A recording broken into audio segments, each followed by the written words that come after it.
The compliment is not really to me, it's the compliment to the concept and the character. Hello everybody, this is Amitabh Bachchan and I'm privileged to have Nagi Ashwin here, the director of Kalki. Full privilege. And it's 8 o'clock in the morning here in Mumbai. And I've just come back at about 3 in the morning after seeing Kalki for the third time. And just cannot explain the wonder and the experience that all my friends, we watched the film again. And so I thought that there are many aspects of the film, Nagi, which a lot of people put questions to. And in my mind also, there is a lot that comes to me when I think about Kalki. Explain not just to me, but to the audience in general, how you thought of. When we spoke to Priyanka and Sapna, they said, after the last film, they waited and asked you what you're going to do next, and you said, I don't know. And almost after a year or so, you went to them and said, I have something. And after that, Priyanka was saying that after hearing it, I couldn't sleep for a couple of days. And then she rang up Sapna and said, we have to start getting to work on this. So, what went through your mind and how did you conceive this? To be very honest, sir, I thought this story would be probably one of the last films I'll ever make. I thought this would be my retirement film. But yeah. And we won't let you do that. Yeah. And I had like a smaller story, maybe something that was not as ambitious as this, that I wanted to start off with. And somewhere along the way, like those few months after Mahanati, I was coming across either articles or like some sort of videos about the Chiranjeevis or about some sort of a Mahabharata connect. And I was even seeing some articles where I was seeing that maybe some production houses in Bollywood were starting to think about Mahabharata or Ramayana and all of that at that time. And I had this story, I had a germ of this story already by then. And I was like, okay, so maybe it's time to bring this out of hibernation. And I took it out and I started living with it for a few weeks, and I realized that the energy that it would probably require to bring this to life and to bring it in front of people was something that I probably had now. And I don't think, to be honest, me, Swapna or Priyanka fully knew what we were getting into when we had that first narration. That's what they also said, they suddenly realized, oh my God, we need to start working on this now if this concept and this dream has to fructify. Yeah, we started with one concept artist and we thought, we'll conceptualize the main sequences of the film. But as we kept going deeper into that rabbit hole, so to speak, we realized every single thing had to be conceptualized and every single thing had to be built, and we realized it needed an army. Yeah. You showed me a photograph of Ashwatthama, who has aged and is now fighting Bhairava. Fighting Bhairava. And for someone to have had that kind of a visual in mind, and then to be told about the title, Kalki, and 2898 AD, and I couldn't understand that. So maybe you could explain for the benefit of the audience. Core of the story was the first scene in a way. So 6,000 years after the death of Krishna. Which is what comes in the subtitle. Yeah. So 6,000 years have passed ever since Krishna gave the shrap to Ashwatthama. So 6,000 years after, when Krishna is said to have left his body, was 3,102 BC. So to speak. So exactly that would lead up to 2898. The story of Ashwatthama happens after the 18 days of the Kurukshetra. Yeah. It happens at the very end, like after the victory, after everything. This is probably 18 days of the war for Kurukshetra. Yeah. After the 18 days of the war, this is the last thing that happens in the Mahabharata, so to speak. The most important confrontation between the Pandavas and the last Kaurava, so to speak. Yeah. So I felt that this was the ending of this story, sort of, but it's also the beginning of another story. Yes. And it doesn't finish. Like, I feel it's not finished. We just, even in the Mahabharata, for what I have read, it just is like Ashwatthama is cursed and he walks into the woods. Like, he leaves Krishna and Bhima and everybody aside and he walks into the woods. We don't know what happened to him. So that's like a starting of a story. Now I wanted to know, like, if this man is cursed and he has been witnessing this entire Kali Yuga, like, that's the most interesting thought process. Like, because he is this ultimate warrior, but he's not interfering in the events of the Kali Yuga because he has a larger purpose. So I felt that it was audacious in a way for me to attempt to think that I'm finishing something that was left in the Mahabharata, but I was like, nobody's done it yet, so let's give it a shot. Yes. But why did you think like this, that I want to know what happened after that? Because in a sense, the Mahabharata ended at the end of the war after 18 days. Krishna gives this curse to Ashwatthama, end of matter. Yeah. But you said you thought, okay, what happened after that? I had really loved this dialogue in that first scene, sir. What we did, like, after Ashwatthama says, kill me now, I'm ready. Yeah. And then Krishna says, no, death is not a punishment. And then we have a wide shot of this battlefield with hundreds and thousands of people who are dead. Yes. And that, for me, even when I was writing it, that just felt like it had a deeper meaning. It feels like, Mahabharata has killed millions of people, but Krishna right now is standing there and saying, death is not your punishment, having to live is your punishment. That just meant, like, maybe there is a whole karmic level to this whole thing. Mm-hmm. And for Ashwatthama also, I felt that anger, like, though he was very cruel in that particular moment, that anger was justified because he just felt that his father was killed very unjustly. And his father was a great warrior and he was killed in the most unjust way. So his anger was justified in his own way. So now his redemption is also very justified. But we never know if that redemption ever comes, because it's not like Ashwatthama is always been evil or something like that. He's actually a very noble warrior. He's meant to be an avatar of Shiva. People say, like, Drona prayed to Shiva to get a rupam of Shiva as his child, and that's how Ashwatthama was born. There's a beautiful, beautiful couple of pages in the Mahabharata that shows before Ashwatthama enters the Pandava camp to massacre the rest of the Pandava army. He sort of, Krishna had put out a barrier. He had put out, like, his magic in a way. He's put, like, the biggest celestial guardians around the camp, and he went back to the kingdom, and Ashwa came and he realized he can't cross those celestial guardians, and for that one time he became like a Rudra Roop, like he became Shiva. He entered one pyre and he came out like Shiva, and this Kripacharya watching this, and he became so scared, like he actually ran away from that scene because Ashwatthama was so terrible and so magnificent. So that character always intrigued me. Like, you can't have an avatar of Shiva who is the greatest, is the son of the greatest warrior, and not know how his story ended. So that was the point of evolution of the idea and thought of how to continue with this. Yeah. And he wasn't also, like, the most popular Mahabharata character, because from what we've usually exposed to in serials or books or anything, we know about the main ones. We rarely know much about Ashwatthama, but I feel he was multiple times capable of destroying the Pandava army if not for Krishna. Like, there were astras that only he could use, and only Krishna knew how to stop them. After 6,000 years. Yeah. You hear the words of Krishna saying, that when there is no water in the Ganges. And these were all very symbolic but very pertinent little things that kept coming up. How did you conceive that the futuristic world 6,000 years from now is going to be looking like this?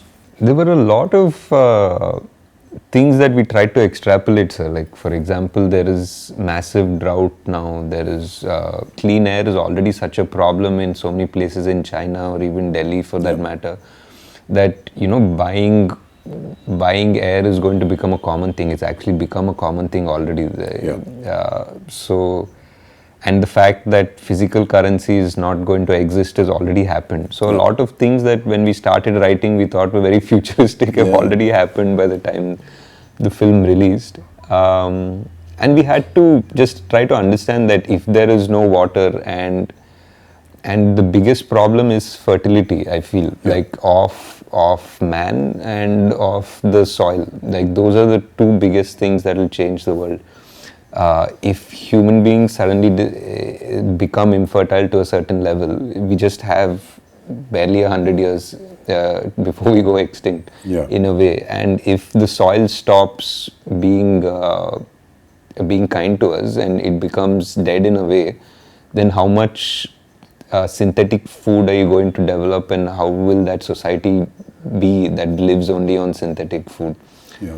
So those are the two big things we tried to explore, though we didn't have time to really get into the details of it, but that was the thought process.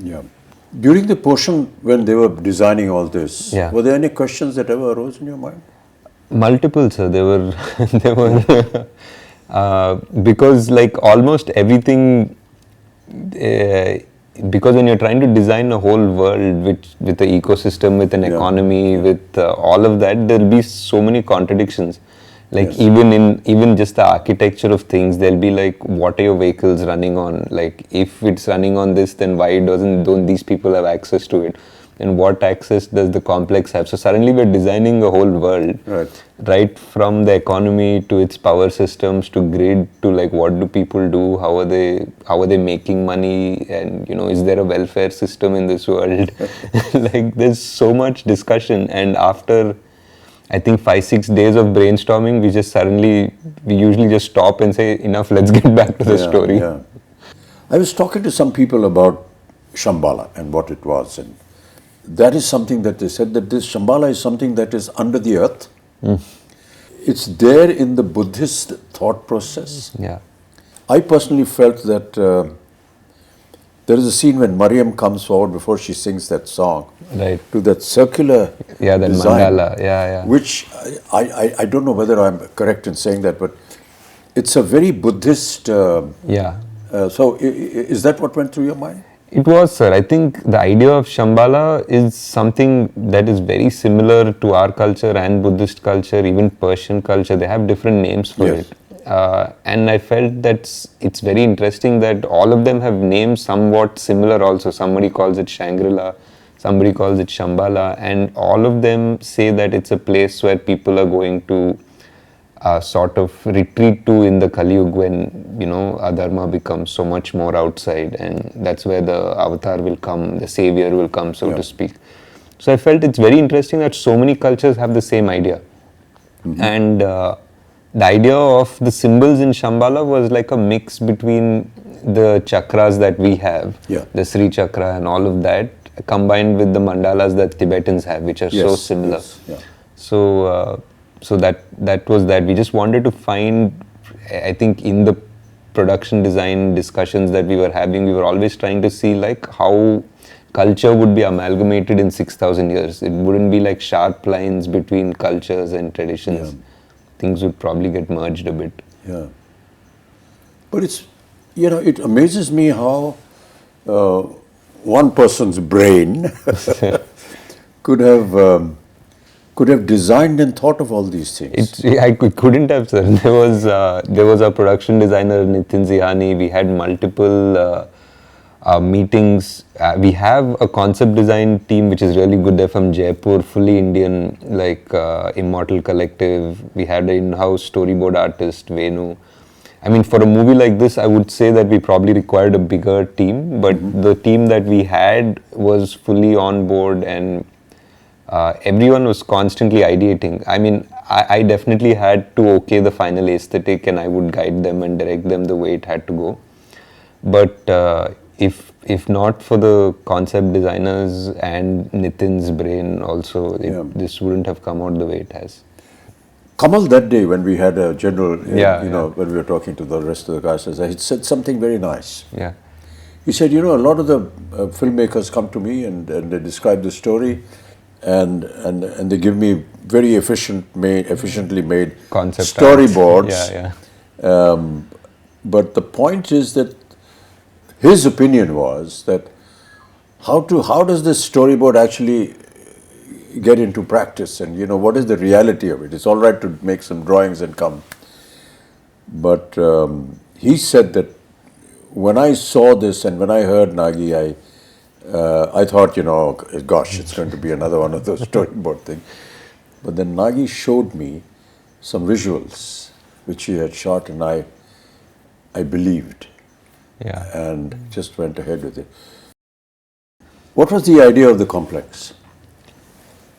The idea of the complex was, it was like everything is there. It's beautiful. It feels like heaven. You know, there's water. It feels like, you know, animals are frolicking happily, and it's clean air and all of that. But there's something that feels unnatural about it as well. There's something that doesn't feel real, and it doesn't feel it belongs there. So it was that aspiration of man. I feel that when you go to the complex in the film, there is this idea that you need 1 million units to enter the complex. Yeah. In this world. That idea was like a creative idea of yours. Yeah, it was a creative idea. It was something to give a goal to Prabhas's character, and everybody in that world they basically were working around that goal. They wanted to make 1 million units to get into the complex. But my idea was that you can't make 1 million units by being straightforward. The complex wants you to backstab each other. The complex wants you to fight amongst each other to make that 1 million units, and they're just going to be at peace because these people are never going to unite. That is what is happening in Kali Yuga, you know. Yeah, yeah. This whole backstabbing and everything, you know, everyone wants to grab and go on to the top, you know. Correct. That famous story about all of us, you know, we're all like cockroaches and everyone wants to go up, and reach the top of the lid of the bottle where they're in. So, you are catering to an audience, and there are many portions which, which I felt, you know, as somebody who's been in the film industry, could understand that, okay, we are playing to the gallery. Yeah. This is Prabhas. For sure. This is a Telugu film. And Prabhas is, you know, is Telugu. And you have to understand that he's massive, and he's godlike there. So many elements which, you know, a lot of people felt in the first half, because of its length and so on and so forth. At times they were not able to understand, or say, you know, come on, let's get on with the story. But the fact is that it's like an intro to the hero of the film, but not just the hero of the film, but also the hero for the Telugu-speaking nation. And that is something that, you know, people perhaps overlook, but we have to give it to them. At the same time, you know, giving out to the audience, you know, I've never lost a fight and I never will. Which are actually Krishna's words. And you've given it to Prabhas, to Bhairav. True. But the point is that for the common language that the Telugu nation that is gaga over Prabhas, it has an alternate meaning as well. Also, And that is, you know, those are the claptraps. For, so I just felt it was a wonderful amalgamation of playing to the gallery, yet not entirely submitting yourself to them. It was a tricky line, sir, for sure. Yes, that's a very thin line. I mean, I would love to go and sit in a theatre in Hyderabad and sit with this Telugu-speaking audience when they're seeing this, because they must be going wild when they see Prabhas saying this, and all the comic interludes that he has, and they had wonderful little snippets, you know, that she comes out with, which are valid for the film, yet extremely valid for the common man. I mean, how did you think of that? Like you're saying, it's a very thin line, sir. Like, there were a few things in his intro, for example. Like, I think a new audience from Paris wouldn't make anything of it. Because there's a hologram that is glitching, it says possible rebel, 5-star bounty. Yeah. And then it just glitches just for a moment right next to Prabhas and says rebel star for like an instant. And that's a claptrap for sure. Yes, yes. And but for anybody on the outside, it doesn't make any difference. It was hard to design something like that. And there was something also where Bujji says, I have some fans, and Bujji says, yeah, you have a rebel fan. Yeah.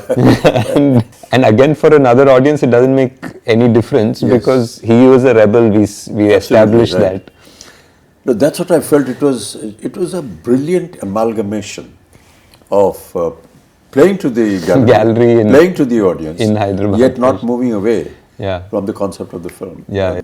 The concept of fertility, Yeah. was that a story imagination, or is there some kind of a link? It was a bit of a story imagination, sir. It felt like in the Kali Yuga, like what is the last thing that can be taken away from us is the gift of life. People's morality and this and that and everything. And the last thing that would die is the actual gift of life, like whether it is food or whether it is the chance that we procreate and make and continue our species. So just the fact that, that there was a dialogue which said that I will be born in the last womb of the Kali Yuga. So that was there in one of the earlier drafts, and it felt like that was the most dramatic way to introduce our savior.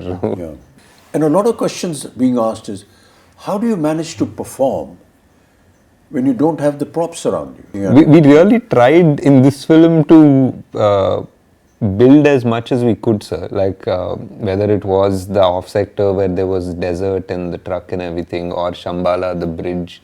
We tried our best to give as much, but yeah, there were definitely sequences where it was just a blue screen. And we all know that, Indian cinema works on poetic justice. Yeah. And I keep quoting this from my father, who used to watch a film during his last days every evening, and I used to ask him, what is there in watching a film? So he used to say that, I get to see poetic justice in 3 hours. So during the length of the film, at the end of the film, there's poetic justice. To bring that kind of poetic justice in Kalki, in the Mahabharata, is it going to be factual? Is it not? I mean, this we will discover in part 2. But did it ever cross your mind that, there has to be this aspect of poetic justice in the film? Definitely, sir. I think so. I think Ashwatthama's character itself is that idea of poetic justice. The way his character starts and the way it needs to finish. Yes. There are many little things which, which were done and shown in the film. Yeah. But its essence was actually realized by the audience. Yeah. It's like Sumati's Agni Pariksha in a sense. Yeah. Which was so beautifully done. Yeah. And we talk about Agni Pariksha, but we never visualized that it could be like this. Yeah. And you have the carrier of the next avatar go through this Agni Pariksha, which you show Sumati walking through this, ball of fire, and nothing happens to her. Yeah. Whereas when the fighters go through it, it just burn up. Yeah. So, what was the thinking behind that? That is definitely one of my favorite sequences in the film, because it also parallelly brings in all the 3 characters. Like it brings in. It's a kind of a chastising of Sumati in a sense. Yeah, in a way. And Ashwa realizes at the same time, Bhairava at the same time. And for me personally, it was the reference of the Krishna and Vasudeva walking through the river in the Dwapar Yuga, like as the river parts for them. It felt like in the Dwapar Yuga, the water element parted for God to give him safe passage. And for me here, it felt that the fire element parted for God to give him safe passage. Yeah. So that was my thought process. Yeah. I mean, there were so many challenges, even from the point of view of, say, the DOP or the cameraman and everything. Yeah. You have an 8-foot giant. Yeah. And you have the rest of the cast here. Yeah. And there were so many times when we took hours, because how do you light up a place where you're going to see both the characters together. Correct. So my lighting is going to be different. Yeah. And my whole atmosphere is going to be different. My concept of looking down to talking everyone, And everyone's looking up to talk to me, and how we actually managed to do that. Yeah. There were times when I was having this little stick poking out from behind me and saying, my face is not here, it's somewhere up there. And it was quite amusing, but how wonderfully it all sort of It all came together. Like how many times we had to do each shot 3 times or 4 times. Yes. Yeah. Even when I was writing, I always thought Kalki was 2 watches. Like it was a repeat watch. Like the first time you watch the film, you watch the film. And the second time you watch it with the perspective of having seen it again. So you see so many things in a new perspective almost. Yes. In a way, it's almost a new film the second watch. Yeah. So I always felt it was a 2-watch movie at the least, and it's great because I think we went for the evening show, like all of us, to see it, and on the first day, and by the evening show there were people who already knew the dialogue, so they were already watching it the second time. Yeah, I finished seeing it for the 3rd time last night. I'd really like you to just kind of summarize the whole experience before we end up talking. Yeah. Because we could just carry on, for a long time, yes, sir. I think for me, it was just, it was a dream definitely to put together this world and all of the influences and the stories that I've loved, and putting it together in a world in a coherent and an understandable and enjoyable way. And to see now today that dream has come true and people are actually agreeing to watch such a film and love such a film and accept it. It's not just, I think, just for us as a team that's been working on it for 3 years, and the actors that have put in so much time to do it. It's not just a win for us, I feel. Yeah. I feel it's a win for the industry in a way, because like producers, actors, directors, writers now have a validation that they can think differently. Yes. Now they have a validation that they can greenlight projects which probably wouldn't have, because now there's a Kalki. Now there's a Kalki, a producer will listen to a story that is a mytho or a fantasy or something. Yes, yeah. And an actor will be okay to greenlight a script. So I think we have moved forward in the right direction, and I'm very glad that Kalki was able to do something to have that change happen. Yeah. I just wanted to, I mean, we won't get a chance as often, so I just wanted to ask what in the scenes that you've done, like what were your favorite scenes in the film? Yeah. It's very difficult to pick one particular scene, Nagi. Right. And I'm not just saying it because I'm a member of the cast and crew and it's our film, but quite honestly, it's very difficult. Really, the purpose of talking to you, Nagi, was that. Yeah. That yes, it is a film. Yes, it is make-believe. But it's make-believe. It's the belief that we want you to go and see, because it's been made with belief. And that belief is what is the strongest point that I feel in the film. And each time I see it, it's that belief. Yeah. I hope that, the audiences will go and see this film with the kind of interpretation that Nagi, the director, had, and his vision, and the way he has explained the many aspects of the story. It's a film that anybody will identify with, because it's, good over evil, and all our films are like that. Yeah. But to give it the depth and bring that mythological history, culture into the open and prove it, that is what was challenging for Nagi, and that is what I find he has been able to find victory in that challenge. So now we wait anxiously for part 2. For part 2. How is it all going to end? And so we look in great anticipation. Thank you, sir. Thank you. Thanks so much, Nagi. It's been wonderful talking to you. Yeah, sir, I know you don't like or appreciate this, but this is one of the few chances we have to thank you for all your patience. No, You know, And the whole country, sir, like whoever I speak to, Yeah. I know you've heard this already so many times, but it's just such a pleasure to see you in that avatar, in that role. Yeah. And so many people, I did a bunch of interviews yesterday and everybody just said, thank you for giving us this Amitabh yeah, Bachchan. it's a huge fan fallacy, thing. actually. I don't I believe know it. you don't like any of No, it, sir. it's not a case of liking. I just feel that the compliment is not really to me, it's the compliment to the concept and the character. And Also- that speaks volumes about the film. It's not a personal, okay, I like this star, Yeah. and he was good and he acted very well and so on and so forth. So Yes, sir. when they compliment a Prabhas or a Deepika and anyone else and Kamal, you're actually complimenting the concept of the director, Nagi, who was able to conceive and put together this story. It's all very well to go to an audience that's coming out of a theatre Yeah, and say, "Kaisi lagi film bhaiya?" So they said, "That's बहुत अच्छी film है यार." यार उनसे सुने नहीं समझ में नहीं आया ये नहीं हुआ. It's not that. I think that we need to catch some people the youngsters, and say, let's sit down and have a chat. And what did you actually see? What did you think of? What was going through your mind when you were watching all this? It would make a very interesting subject. And I'm going to catch Abhishek and Please do, sir. That would and be Navya, great. my granddaughter, and have a chat with them, much like we've had here, Yeah. and ask them some very pertinent questions. Right. Thank you, Nagi. It's That'd be been a great, pleasure. sir. Yeah, Such a thanks so pleasure, much. such a pleasure, sir. Thank you so much. That's the end of our very long, intricate conversation.